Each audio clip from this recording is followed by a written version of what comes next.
Good morning. We are live from the Village Zendo, not quite NBC studios. And my name is Bokushu, and I'm doing something I haven't done in over 2 years, which is speaking in a room with other people here without a mask. Wow. What we took for granted 2 years ago is quite a privilege today. And not only am I speaking to you live in a room with people, but this room has moved from Upper Broadway in Soho terms to below Canal. And so now I, who am fortunate enough to walk to the Village Zendo, have a very different itinerary or trajectory to get here. And I go through Soho. And one of the things that I've noticed on my way to the Village Zendo is the shops in Soho, which are all very luxurious, high-end shops with very high rents. And one of them is called The Real Real. There's actually a store called The Real Real. And I'm just inviting you to contemplate what exactly is the real real. It calls itself an authenticated luxury consignment marketplace.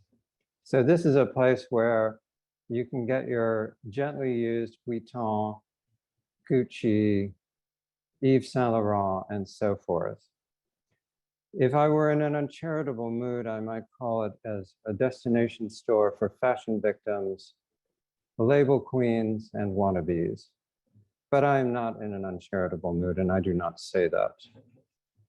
I merely observe that one could say it. And on one level, it's just a store. But on another level, how does the real real connect to everything? Last Saturday, we had a zazen kai. And after zazen kai, I stuck around and did a bit of sweeping, because I find that sweeping calms me down. You might try that if you're agitated. Try sweeping. I find it very calming. And after a bit of sweeping, I went back toward my home. And as I was going there, what should I pass but the real real? And in front of the real real, there were about 20 people waiting to get inside. And I don't know if it was because they have extra strict COVID protocols, or they were just trying to create a buzz, but there were 20 people. And strange as it may be to tell, about 400 miles north, an 18-year-old boy named Peyton S. Gendron was outside a very different store, a store called Tops Friendly Market. So it's an odd coincidence, isn't it? No one, I think, was waiting to get inside of Tops Friendly Market. But there were 20 people in New York City waiting to get in front of the real real. And I just passed those 20 people by, didn't really pay them much attention. I didn't know what was going on or what was about to go on 400 miles away. And as I was walking home, 18-year-old Peyton S. Gendron was sharing his hate-filled manifesto with people in a private chat room and previewing the bloodshed that was to come, the bloodshed that he had meticulously planned for months. He had made it his business to seek out a location where the most African-American people in his general area could be found, and then to plan their slaughter. And he was sharing his plans as people waited outside the real real. And as I walked home, completely ignorant of what was about to happen. And had I known, what could I have done? The Tops Friendly Market, 1275 Jefferson Avenue, Buffalo, New York.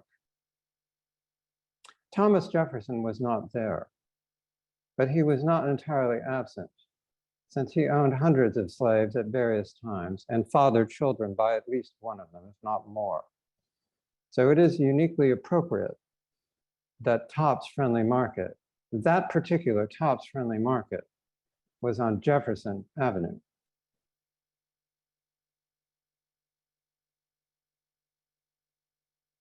Thomas Jefferson was not exactly progressive in his racial attitudes. He was uniquely pliable, as I understand it. He had a highly ambivalent attitude toward African American people and racial equality, which as a concept did not even exist in his day. So it is again appropriate that the store should have been on Jefferson Avenue, because we are a very screwed up country when it comes to race. And it does have something to do, I think, with Thomas Jefferson. Peyton Esgendron, for his part, is accused of doing something monstrous and terrible. Accused, although he's live streamed his own actions. Not content to simply share them in a chat room beforehand, he live streamed it to an unknown number of people. So it's easy to say that he's probably guilty, but he is still accused, not convicted. And it's easy to say that it's monstrous and terrible. What he did is atrocious. What's more difficult to say and more difficult to tolerate is the connection between Patron Esgendron and the rest of us. And that is what I intend to talk about, because that has everything to do with our practice and our being here to get together today.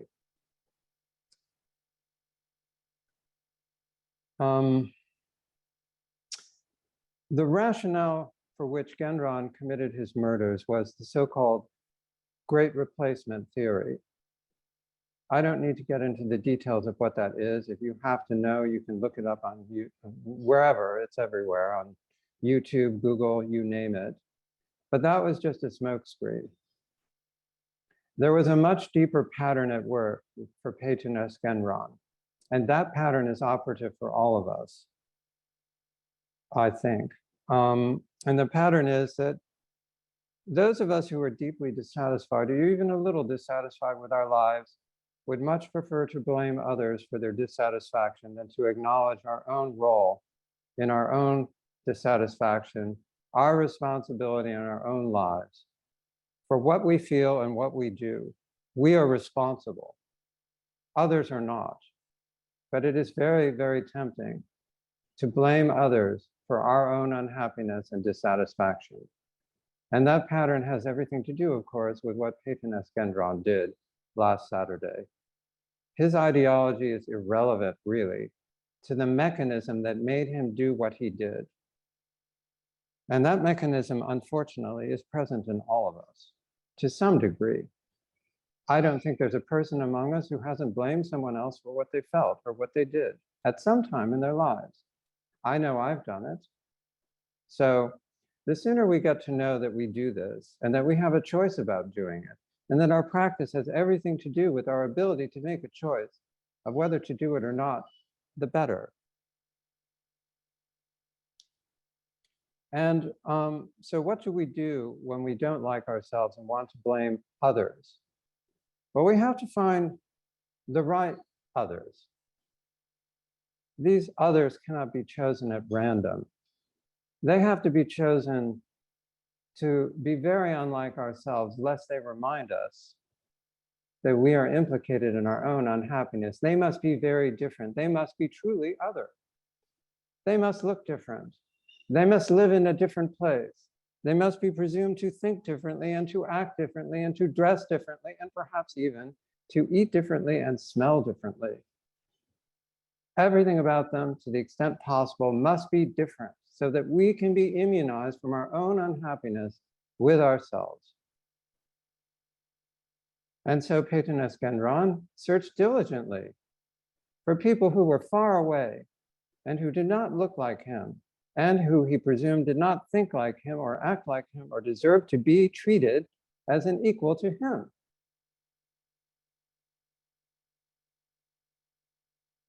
He found the scapegoat he needed to exercise his own internal demons And at what a terrible cost that happened. What an unbelievably bad way to handle one's own problems. I wonder if he ever, for a moment, stopped to consider his alternatives.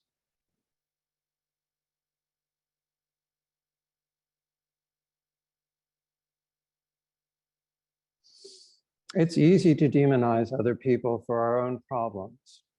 And it's happening more and more, it seems to me, nowadays. It's not only easy, but apparently highly pleasurable. People gather in chat rooms, post furiously online, delighting in their demonizing.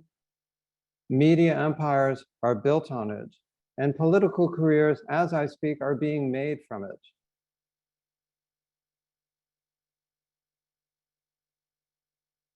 And then, having found those to demonize, what is the solution? Well, our society places a very high value on violence as a way to solve problems.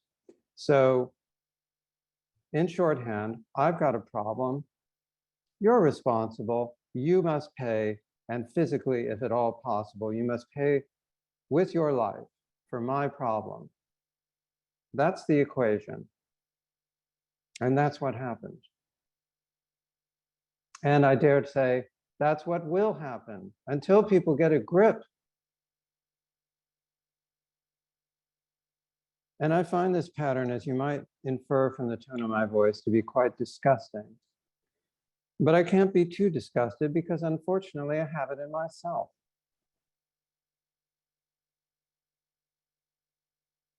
It's a habit that Paetones Genron absorbed at an early age and indulged to become the latest in a long line of white supremacist murderers.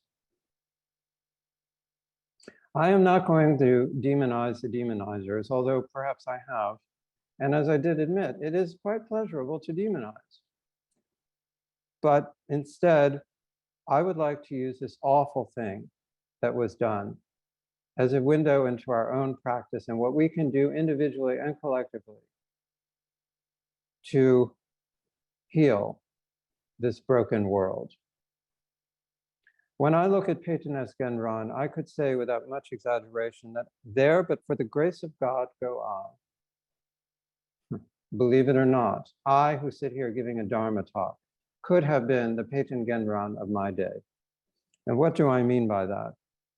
Well, I grew up in a racist family, in a racist city, highly segregated, in a racist country. Nowadays, we can't say these things because they might make kids feel bad about themselves. Isn't that a laugh? I knew it then, kid that I was, I knew that my family was racist, that my community was highly segregated, and that my country had a lot of unfinished racial business to attend to. And it didn't, well, let's just say, among the rank of things that could have screwed me up, that was way down there. Knowing those things was way down there. And I don't think it did me any harm to know those things. I think it did me good to look at the truth instead of ignoring it.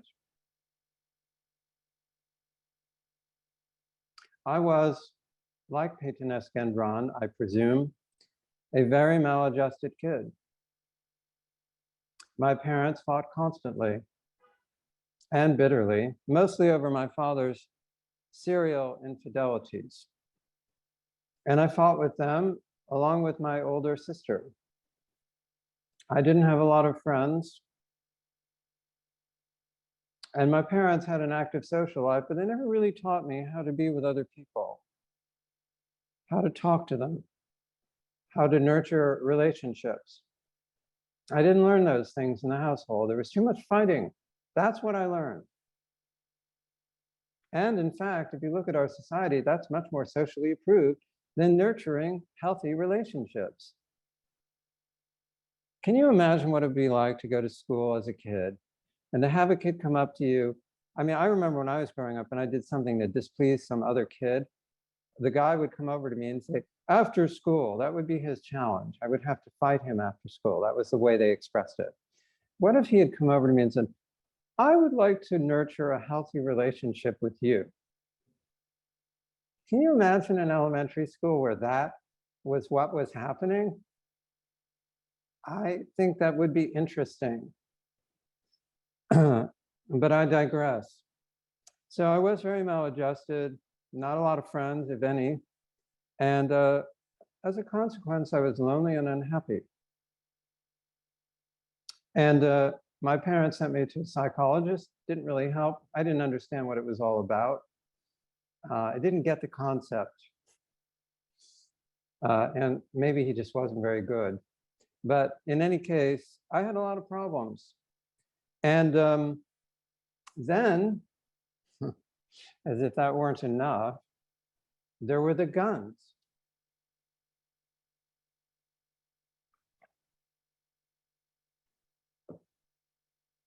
We had guns in the house.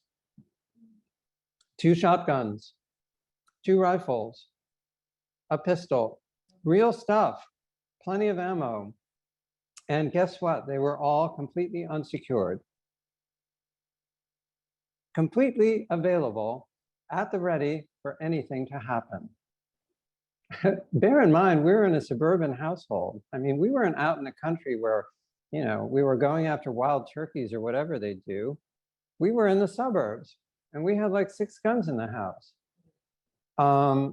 unsecured. So screwed up as I was, if I wanted to be a Gedron, I didn't have to do what he did, which was sneak around and buy all these guns and somehow hide them from his parents. They were right there. My parents approved of them. My father basically pushed me into using them.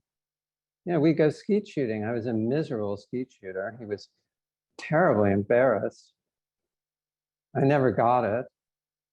But the point being, you know, there was, what is the expression in criminal law? Means, motive, and opportunity. All 3 were present for me to be the patron Genron of my day. Well, obviously I wasn't, because I'm sitting here talking to you. If I had, I'd be either gone in a state-sanctioned killing or locked up. But I didn't do it.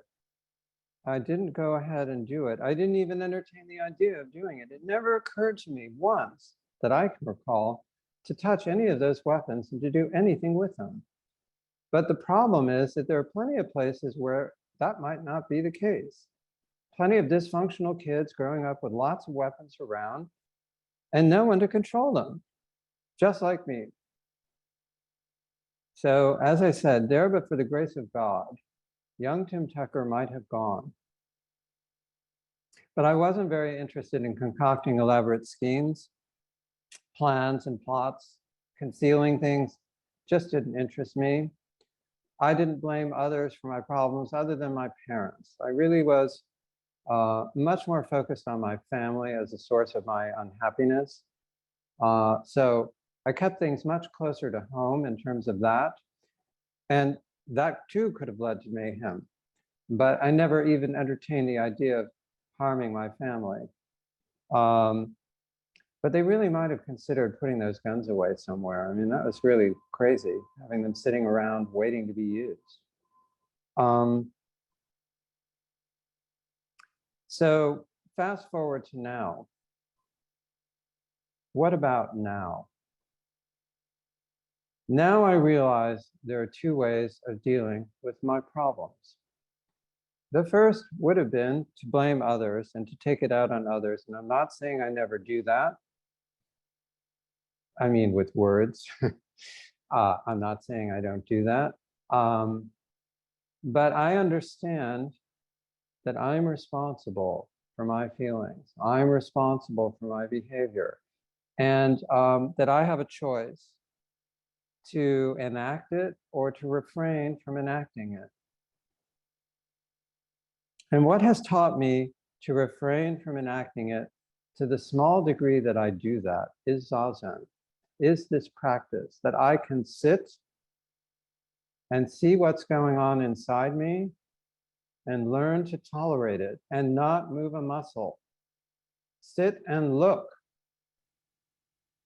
Just sit and look at what's going on inside and let it go again and again and again, and come back to the breath and let it go repeatedly.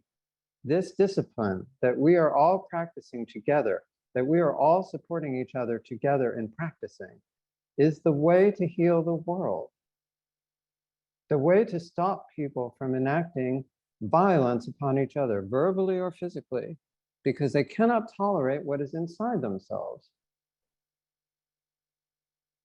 And that is why it's so important and so vital that we continue to come together as we are today to support each other in healing this world. This is our way. This is the hope of the world. We are learning to deal with things exactly as they are. That doesn't mean we can't do anything about the way things are. We're part of the way things are, and we have agency and can act. And of course, I'd like to think that if I'd been at Tops Friendly Market last Saturday at 2:30 p.m., I would have done something.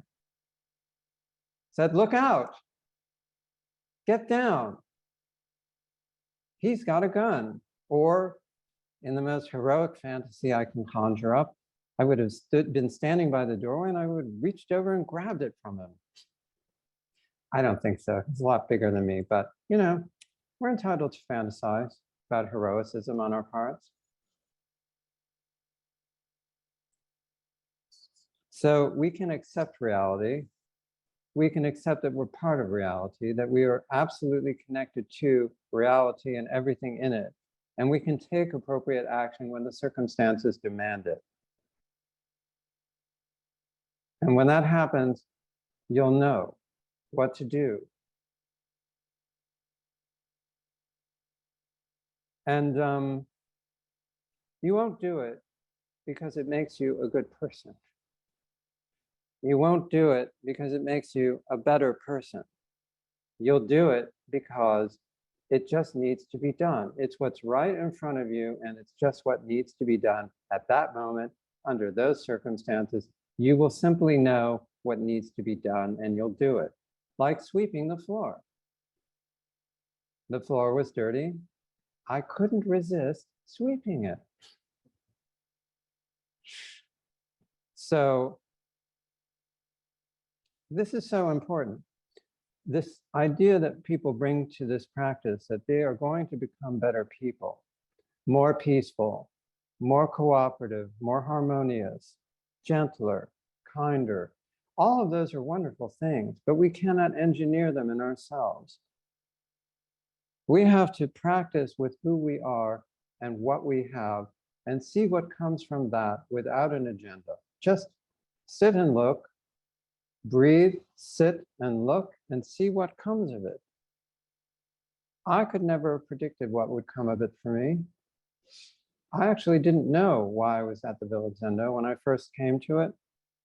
I thought it would be good for me, but I had no idea why. I had some vague ideas about what I needed and what I wanted, but they weren't very settled. And what's happened over the 15 years or so that I've been hanging around here is not that things have all changed around and I've become the much better person I want to be or whatever, but that I've actually gotten a lot more comfortable with the person I am. Knowing that that person is not fixed. So comfortable with this, and it's changing all the time. That's what's happened. Although, of course, it's far from finished. I'm still not super comfortable. Believe me, not super comfortable. So if you want to be a better person, if you want to improve yourself, I have a couple of questions for you. The first is, if you are so flawed, if you have so many things wrong with you, how could you, so flawed a vessel, devise a practice of self-improvement? How could a flawed vessel, like a broken clock, Like a broken clock, how could a flawed vessel find the right way to be? How could you devise the plan? How could you tell when it was executed? What yardstick would you use to judge yourself? As I ask these answers, I think you can see that it's impossible for us to do that for ourselves, or anyone else for that matter, try as we might. And there is one additional detail that I've already alluded to, and that is that this does not exist. I mean, I'm a person, I'm sitting in front of you talking, obviously, but the thing that wants to protect itself, the thing that wants to define and build itself up, that wants to be right, that wants to be secure, that wants to be validated, that wants to turn others into the problem, that thing does not exist. There is no fixed self. That's Zen 101. Buddhism 101 is there is no fixed self. And the sooner that we can accept that, even the slightest bit, the freer we will be. Freedom is not freedom from them, from the people who are different, the people who are causing my problems. Freedom is freedom from this. Boy, would I love to be free of this. But I can't snap my fingers and be free of this. I must sit with you again and again and again to be free of this, even a little.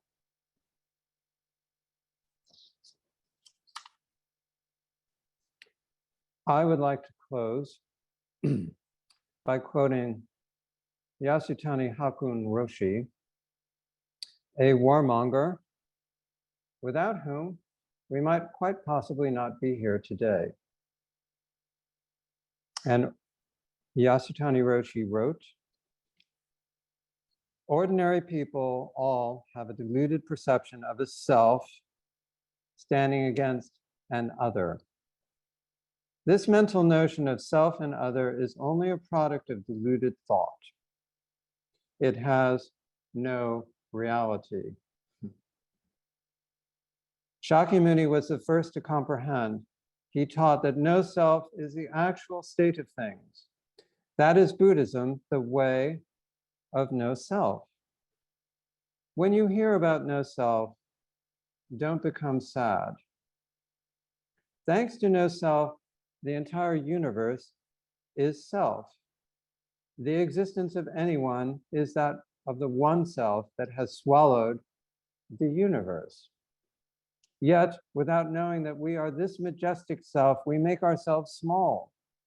In our small selfishness, we mistakenly exalt ourselves and criticize others. This is the upside down delusion of sentient beings. And then he closes with a poem. In a mirror, my own face reflected. If I seem haughty, it's haughty too. Glare at it, it glares right back. Laugh or cry, it's up to me.